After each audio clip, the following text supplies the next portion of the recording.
My name is Hugh Murdoch, and I'm the incident commander on the Adams Complex. We've got a variety of resources spread across the fire.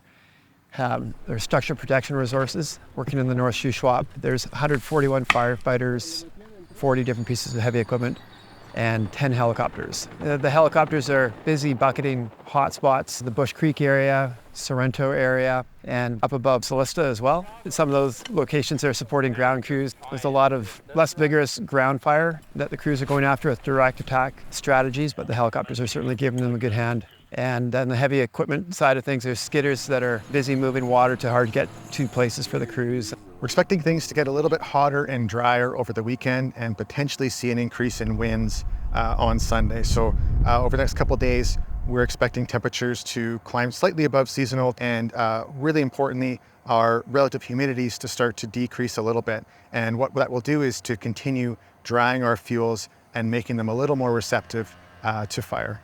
So over the last couple of days here, we've seen the fire be fairly steady and most of the fire be contained on the surface and a lot of sort of smoldering ground fire. And as we start to see the fuels dry out, we're expecting the fire to become a little more active. Most of this activity will be in areas well away from our structures where we've put the most suppression effort into. The drought we've been experiencing has made it very difficult to fully extinguish parts of this fire. So the fire is able to burn really deeply. And in some areas, the drought has been historic for this area. So what the crews are seeing is as we're trying to extinguish the fire, it's taking more water, more time, and more effort to make sure it's fully out. It's also meant that the rain we've received hasn't had as big of an impact as we'd like.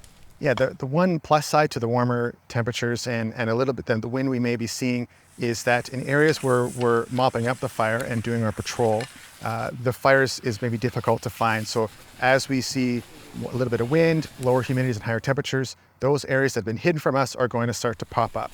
So our crews will be able to find more of those hidden spots, and we're going to get more and more confident of the areas that are still hot. We can extinguish those and likely be more confident that those are fully out by the end of the weekend. Yeah, with this uptick in the weather coming, we'll be positioning our crews in those places that we feel most vulnerable to fire spread. We've had some good drone scans that are helping identify places where we expect fire behavior to be found.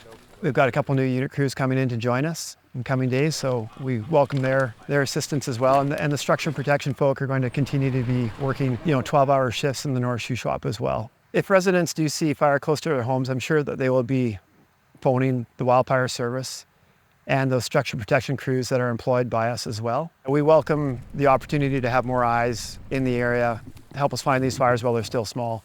This fire has taken the effort of so many people, not just the BC Wildfire Service firefighters wearing the reds and blues and the locals that have been so helpful, but there's been a large international contingent as well. There's a lot of South Africans, the Mexicans, the Australian folk. It's nice to get together with like-minded people from not just across the province or the country, but literally around the globe.